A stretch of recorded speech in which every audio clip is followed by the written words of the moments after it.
need the key.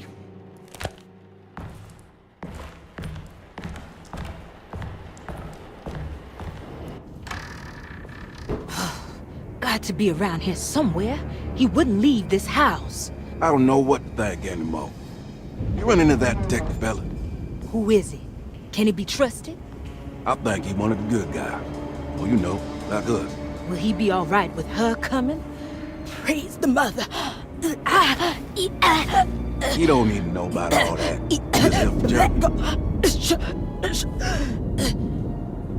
Just calm down. It ain't time yet. God, it hurts. As far as I can tell, Detective Carnby seems to be solving problems, not causing them. Just be ready in case he starts anything.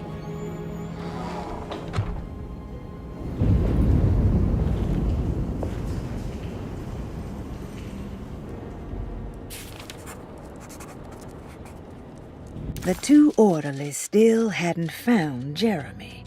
Carnby figured this was good news. Emily had reminded him about some strange deaths at Derceto, and Carnby wasn't sure who he could trust.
What the hell was that?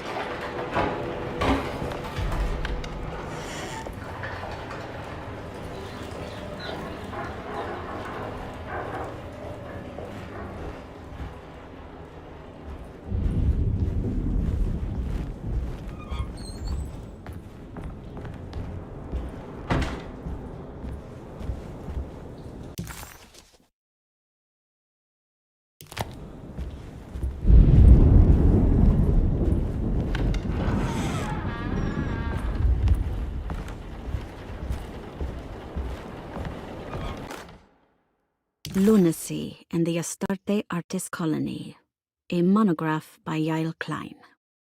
In early 1909, the old Derceto plantation outside of New Orleans was turned into an artist's colony. 3 famous European artists rented the house and the surrounding land from the owner, the Ledoux family. The colony was chiefly run by Sebastian Cortez, who was playfully dubbed the captain by his collaborators, William Arges and Heinrich Kassel. The colony existed for 6 years, until one day all 12 members disappeared without a trace. It is widely believed that their disappearance is connected to the disastrous hurricane that passed through on September 29, 1915, but nothing truly supports this claim. What is known is their frequent participation in New Orleans nightlife, their love for hosting parties, and their elaborate contributions to the Mardi Gras parades as the Pirates of Pontchartrain. Accounts of their lifestyle can be found in almost every gossip column. It can effectively be summed up as carefree and bohemian. In late June 1909, even the name Derceto is the Greek name of a Syrian fertility goddess. In the case of naming the plantation, Derceto was certainly not an accident. We know that Elijah Pickford intended to build a temple for his cult, for he had distributed pamphlets 2 years prior to the purchase of the land, advertising his intentions. His followers were estimated to be almost 100 men and women, mostly sailors, Maroons, and Cajuns, when the plantation was built. To outsiders, Derceto registered as an ordinary slave plantation, which enabled Pickford and his flock to remain hidden for decades. The official story is that the cult lasted until 1862, when the Union Army came and burned down the plantation and scattered all who lived there. Following the Civil War, new people started to congregate in the ruins of Derceto to invent a new fertility goddess, the Shub-Niggurath.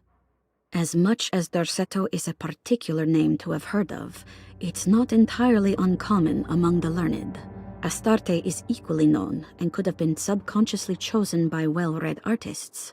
Shub-Niggurath is, on the other hand, very uncommon. Almost impossible that anyone in Louisiana would have heard that name.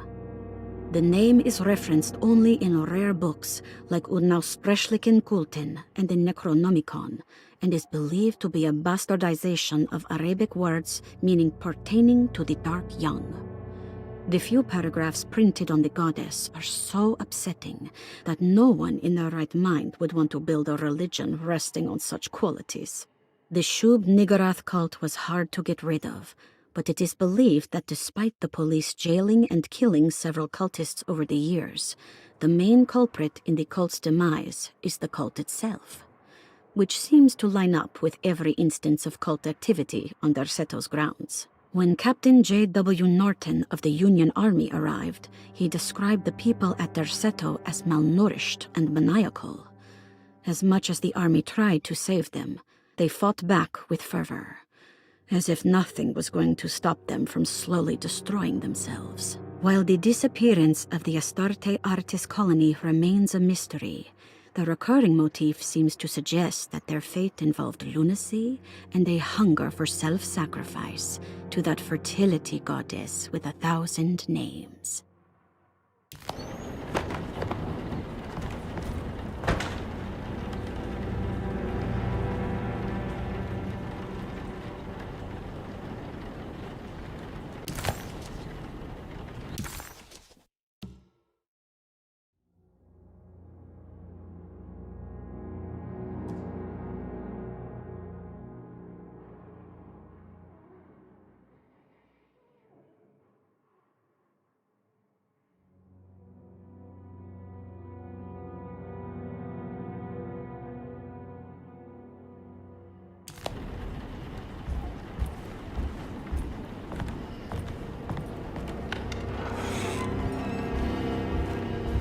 It's blocked.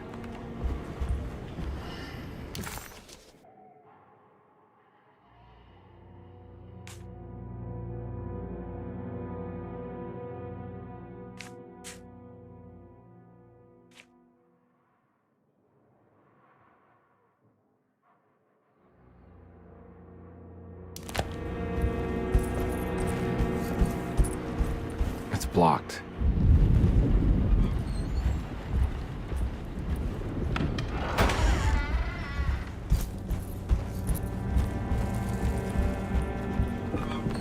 Emily will have to die. We can't let her ruin our plan. I heard him and Emily fighting. You don't have to worry. I don't worry about the detective. He knows his place. Quiet.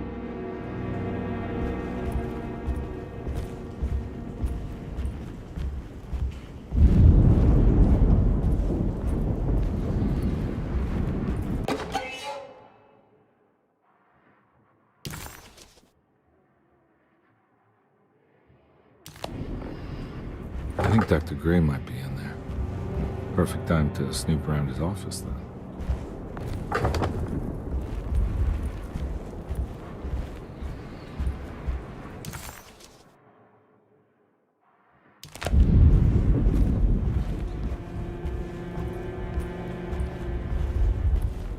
I don't want to run into the orderlies right now. Not sure I can trust them.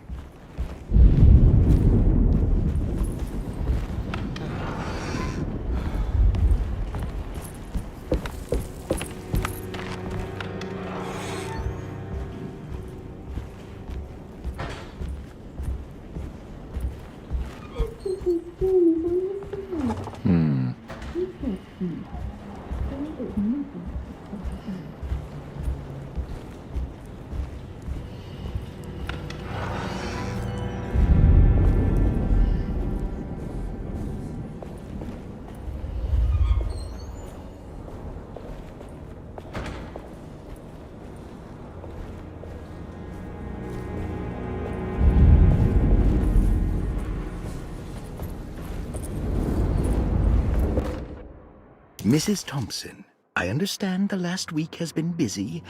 Under these circumstances, I find it important to remind you that Derceto's concerns are not a public matter, nor is it something that should upset you. Please continue your excellent work, and don't spend a thought on the death of Perosi, or, more importantly, the suicide of Cassandra Beauregard.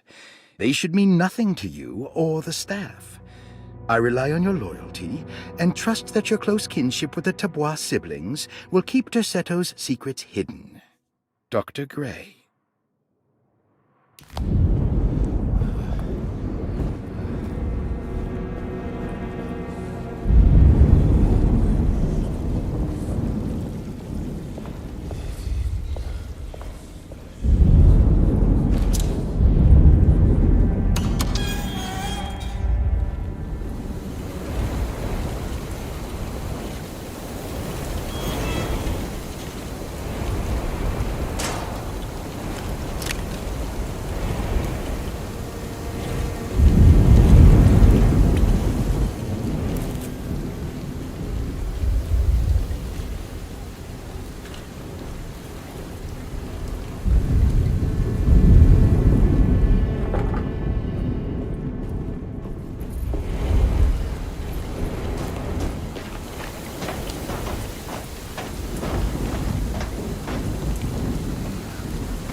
What a terrible thing to recognize that your betterment was an illusion. That you are so infatuated by the virtue of struggling that despite all your hard work, you made no real efforts to ever become well. Or that the treatment becomes such an obsession that instead of letting your wounds heal over time, you tear at the flesh in the hope that it will heal better and faster, if only it would bleed in the way you wanted. Do we ever become well? What do you think, Dr. Gray?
must be a spare key to Dr. Gray's office in here somewhere.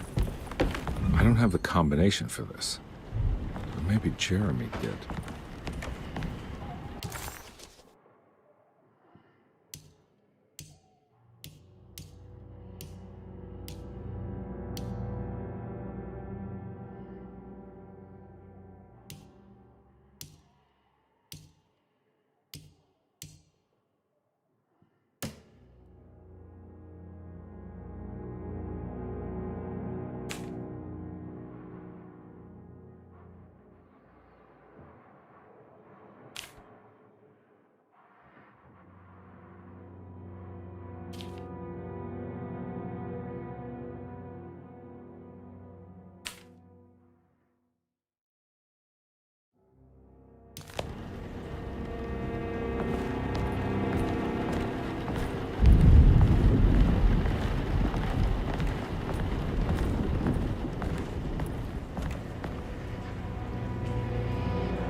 It worked.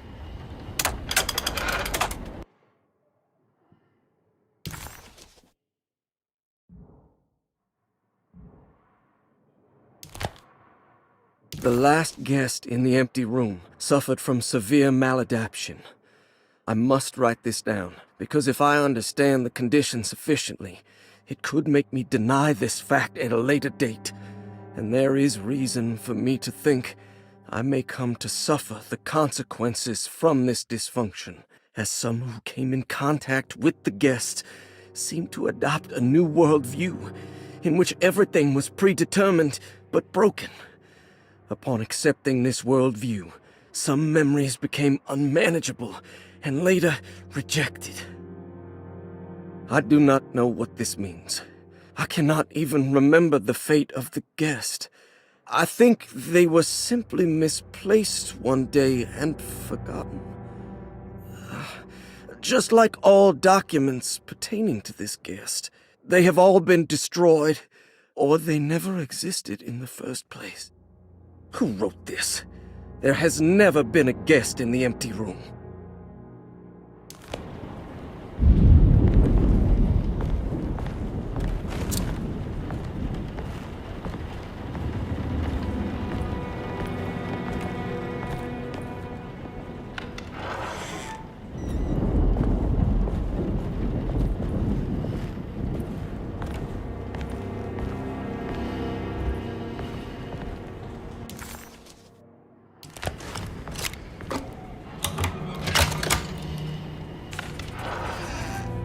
Dr. Gray was somehow mixed up in this business with the Dark Man, Detective Carnby decided. He had to be.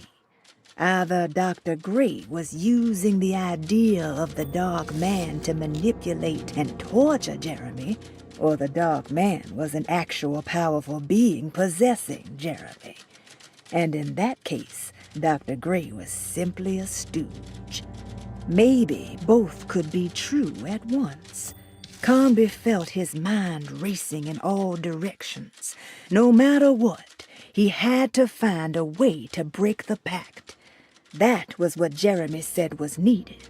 It didn't even matter what was true or not. If Jeremy wouldn't leave Derceto before the contract was broken, then Carnby had to make it happen. He just wished the steps on the contract made a little more sense. Dr. Gray's office, all to myself. Let's see if we can figure this guy out. I have finished tidying up Miss Beauregard's belongings. I will leave it to you to contact her agent and have them collect her things. I found one of Grace's drawings she might want back, along with this key in her room, which I believe you've been looking for. Mrs. Thompson.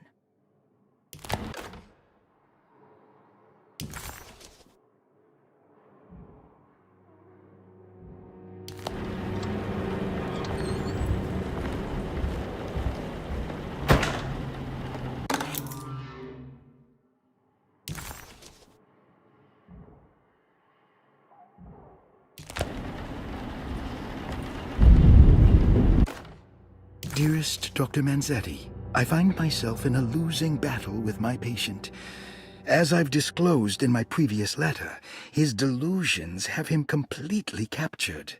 It's bad enough that he is torturing himself with paranoia, but his madness turns out to be quite persuasive to others, effectively laying the ground for mass delusion. I am writing to you in hope that you can give me some guidance. Beyond my ambition to avoid devastating surgery on my patient, I have grown worried about my own defenses. The words of my patient are deranged, yet they often resonate with something primitive within me. I have tried photographing his brain with X-rays. It was surprisingly difficult to get good results. Dark blotches on the plates kept obscuring all details. My patient looked at the bad plates and cried out in terror, telling me the dark areas was the shadow of the worm, eating him from inside. I could not see anything out of the ordinary. I hope this is a sign that my mind is not as receptive to the madness as I had feared. After further inquiry, my patient described the shadows inside his mind as some kind of chthonic monstrosity that wants to undermine his sanctuary. This is clearly a reference to a place he calls Teroea, a sort of library or convent that works as a psychological haven. With this imaginary haven threatened by this Chthonian, he has now constructed another, less pleasant hiding spot. Lately, he has been bringing up a metaphor of a steamboat that has run aground, that he feels like he needs to start the engines and reverse, but he is afraid that the hole in the hull would cause the whole ship to sink. I've been watching him turn this metaphor into reality for the last week. He knows it's made up, but he is doubling down, trying to make it a real memory. I feel certain that this is my chance to break through the barriers of his self-deceit.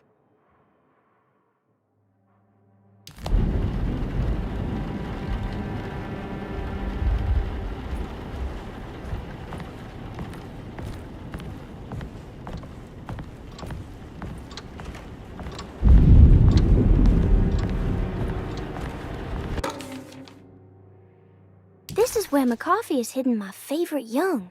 It's very important.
Detective Carnby. Good to see you again. Solved your case yet? I'm trying. Hey, Grace, you okay? Oh, she is just peachy, Detective. Are you looking forward to the Feast of St. John, Grace? I can't wait. Kids, ain't they great? What exactly are you planning for tonight? Oh, not much. We eat, we drink, we pay tribute to the wishing tree in the conservatory. The usual. Then why all the excitement? There is just something about tonight. Something's different. I think we all feel it. Besides, we got ourselves some new words for the prayer thanks to your buddy Jeremy. She'll come and turn the world inside out, and things will begin again. That sounds strangely threatening. You should come. Oh, God damn it, Grace. Stay put for once.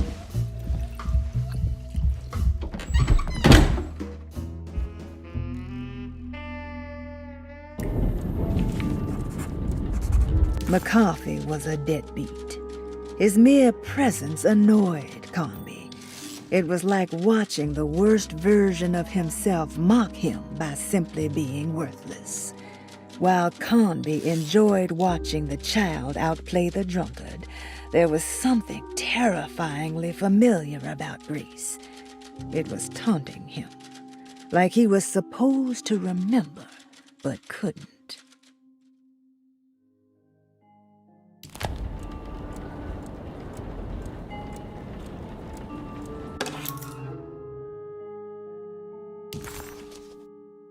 Better hold on to these.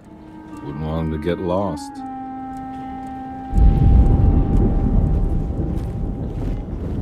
There's something missing.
No.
Brother, I need you to trust me.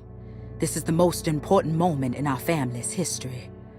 I know you have doubts and that the terrible Mama Loa told you lies. I would never betray you. I promise. Lottie.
Jeremy knew that the only one who could help him now was the guest in room number 3. The room seemed to have been empty for so long. But that wasn't allowed to be true. The story needed to be different. To include something from the outside, he would bring the guest back to room 3 and show them what was in that safe. 913. But those were not the right numbers. That was the combination for the safe in the clerk's office.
I need the key.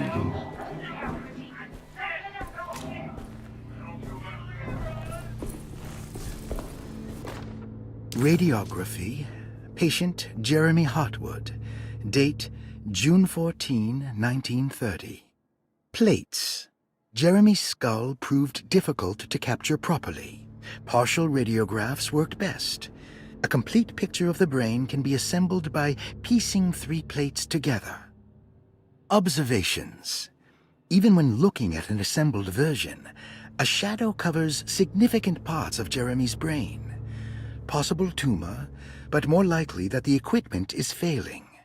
Jeremy reacted strongly to the pictures and claimed to see a giant clay worm eating and displacing his memories. Notes. While this exercise has left me nowhere closer to an answer, I feel confident that a Burkhart lobotomy should sever all necessary parts.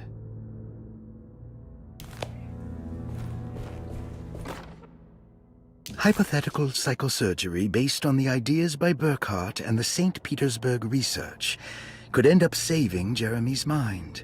Severing the connections around the frontal lobe would certainly solve most mental afflictions. The procedure would be brutal in performance, as well as in efficiency. An ice pick pushed through the edge of the eye and into the skull would untether the nerves like Alexander cutting the Gordian knot. As this would likely leave Jeremy in a very different condition, all other paths should first be explored. The medical instrument I would need for this lobotomy is missing, and I should have Waits order a new one.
Don't mind if I do.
That's better.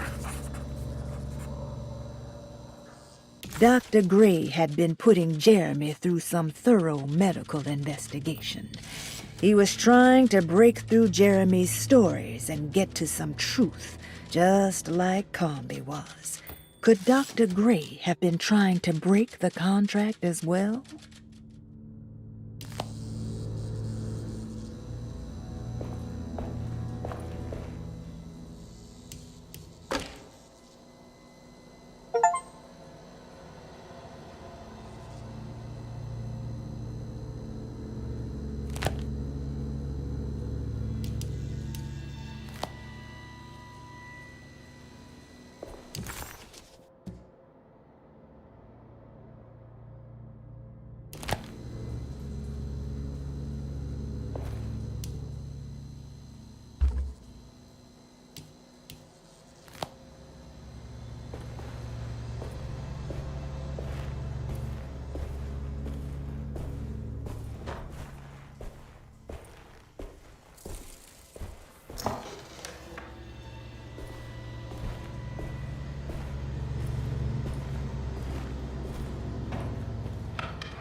Why does this keep happening? What am I supposed to do?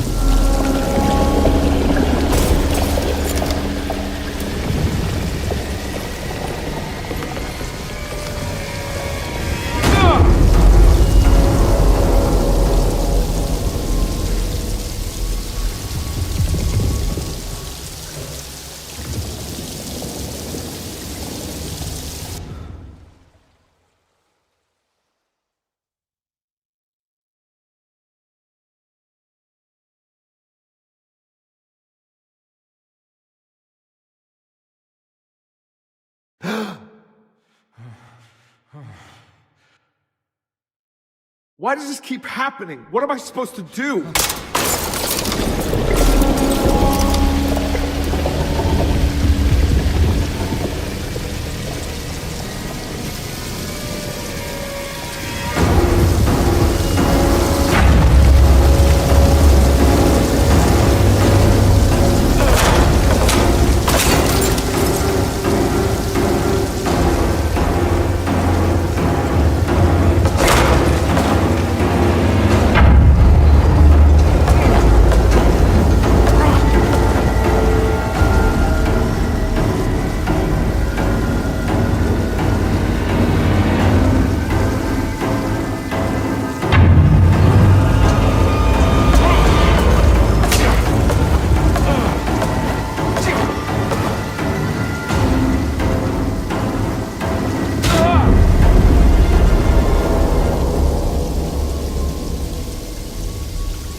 Why does this keep happening? What am I supposed to do?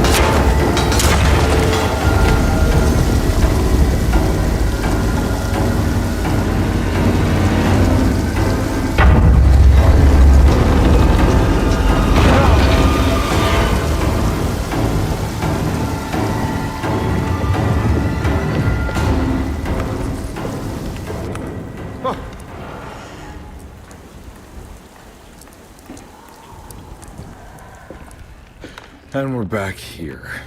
Well, perfect time to have a look around this place.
Dr. Gray had been putting Jeremy through some thorough medical investigation. He was trying to break through Jeremy's stories and get to some truth, just like Carnby was. Could Dr. Gray have been trying to break the contract as well?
What is that?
This is where Jeremy's hiding, right? Hello? Is anyone there? Jeremy? I need help! Wait! Can you hear me? I'm stuck in the mud and the bayou is taking Jeremy, me. where are you? The motor is dead. I can't do anything more. Hang on, Jeremy. I'll figure something out. I'll get the boat running.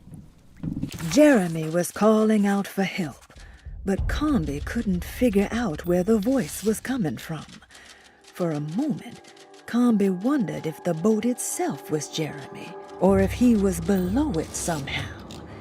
It didn't matter right now. Jeremy was clear on one thing. He wanted Carnby to get the steamboat running and out of the mud.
The boat's wedged itself right into the bayou.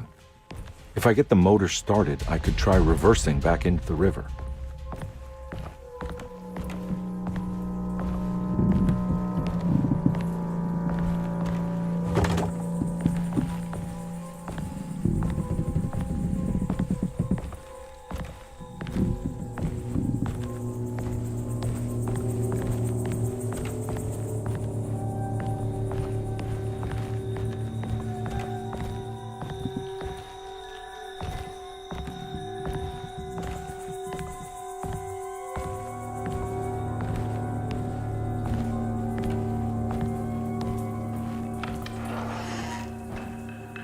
Jeremy, where are you?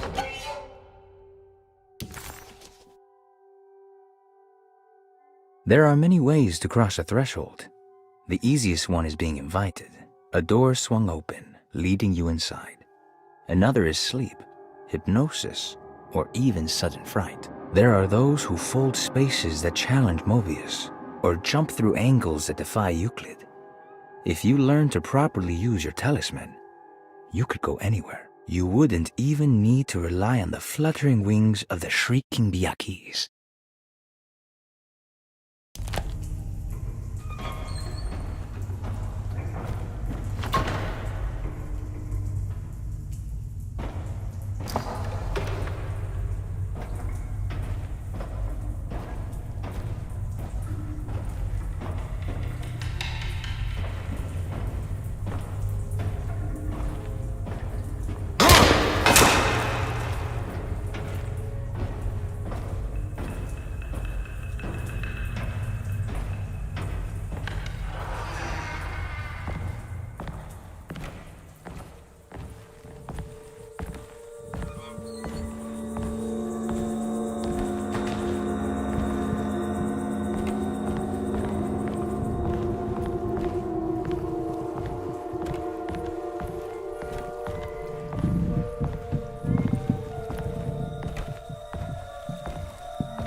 Looks pretty weak. I just need something to break it.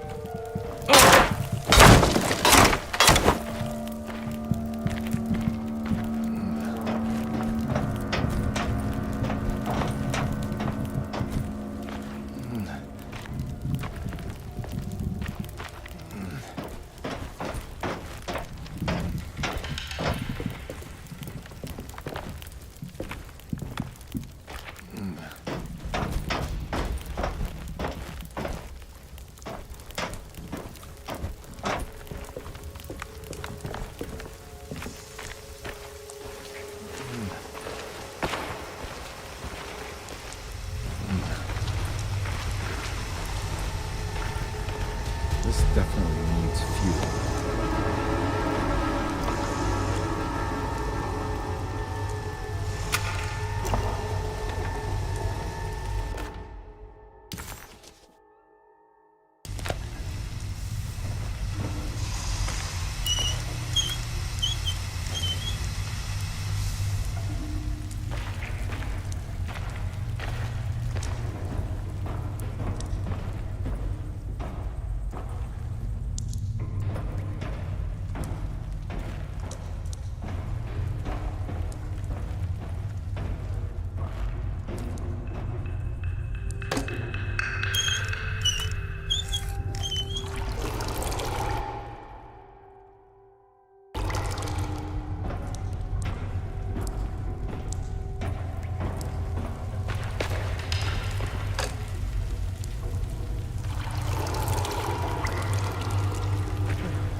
ready to tell me what happened in the attic?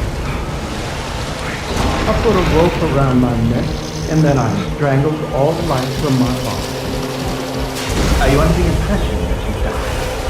Yes. No. I was supposed to die. What does that mean? That you were supposed to die? I'm the catalyst. I had to die to make the story happen. What story? What are you referring to, Jeremy? 30 years ago, Frederic needed me to die.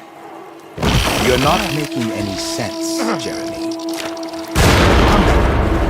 Find your focus. Hey! I cheated everyone. I didn't play my part. Hey! I escaped my doom. My destiny. Again, find your focus. Hey, I'm right here. What the hell is going on? Now everything is wrong. Nothing is in place. I'm right here! Calm down, Mr. Carnby. What do you want? Were you not talking to Jeremy right now? I haven't seen Jeremy all day. Are you all right, Detective? No. Actually, I don't think so. Well, maybe. I'm gonna go look for Jeremy. Good. Let me know if you find him.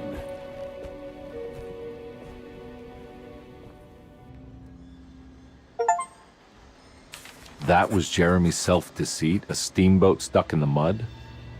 I'm not gonna pretend I understand any of that. What a bunch of psychoanalytic nonsense.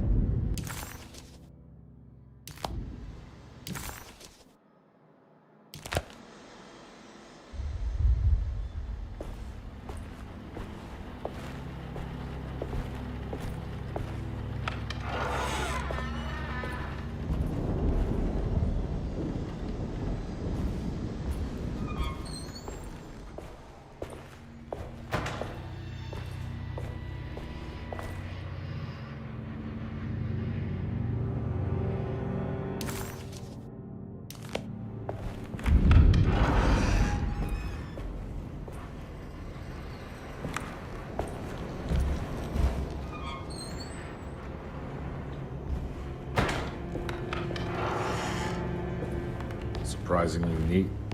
Maybe I've been selling that old barfly short.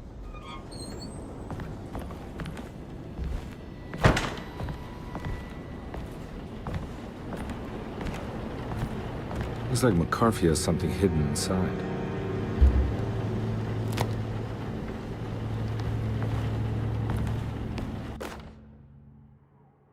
Sometimes I think this place makes me worse. That Derceto might be my grave. A coffin made of ostentatious architecture. A Taj Mahal for the drunken depressed. There's something about Derceto. Something about Dr. Gray. Like we all pretend that we're here to get better. When in fact we are here to be forgotten.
The empty room always felt familiar.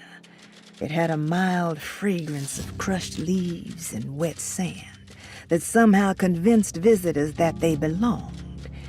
It wasn't real, of course, but it was more real than many other things you could find. This is my room. I belong here.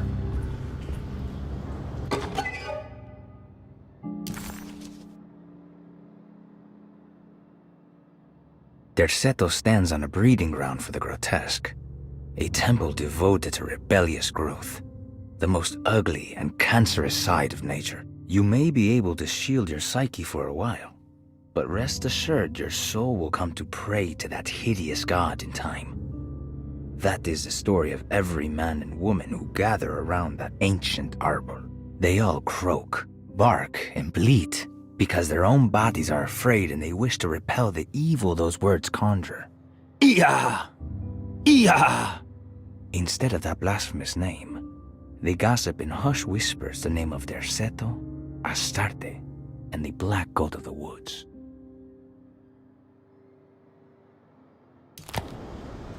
I recognize this view.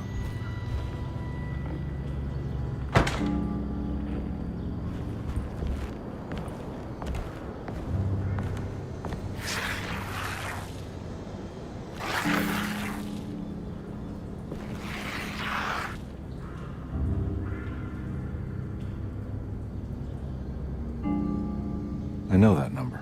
Where's that from? I did this.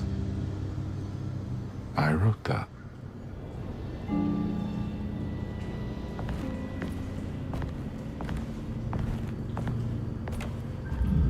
I know the combination. I carry it with me.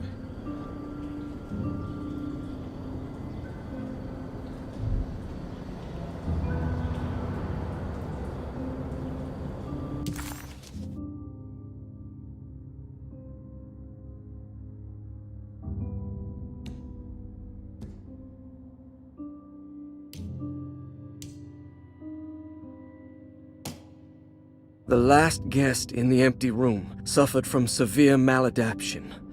I must write this down, because if I understand the condition sufficiently, it could make me deny this fact at a later date, and there is reason for me to think I may come to suffer the consequences from this dysfunction, as some who came in contact with the guest seemed to adopt a new worldview in which everything was predetermined but broken.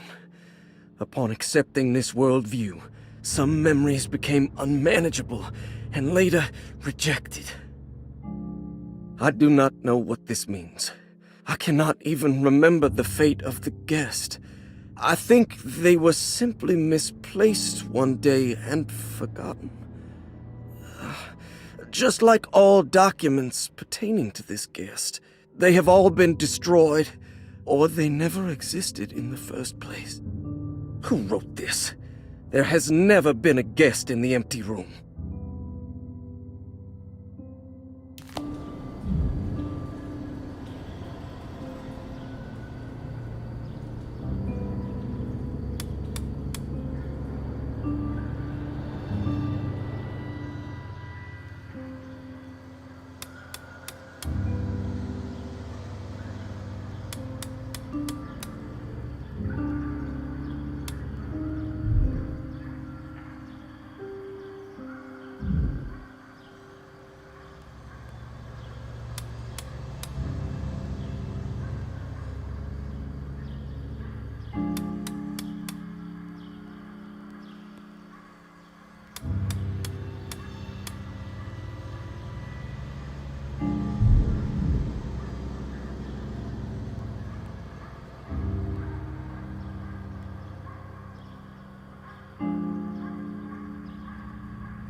detective. I have made many discoveries in my case. The child we want is safe, thanks to good people like me and you. We're so similar, but you don't see all the things I do. To find your man, Jeremy, you also need to look for the girl. It has always been that way. The young deliver us all. You should have a look in my room. There's a piece of the puzzle you will need. Take care now. My coffee. How long have I been here?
Looks like McCarthy has something hidden inside.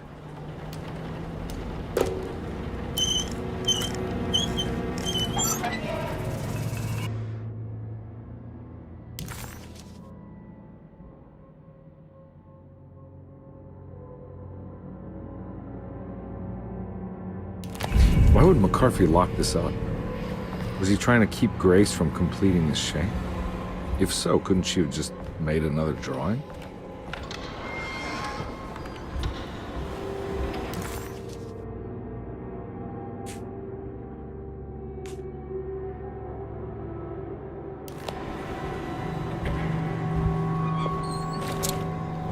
What the hell happened in here?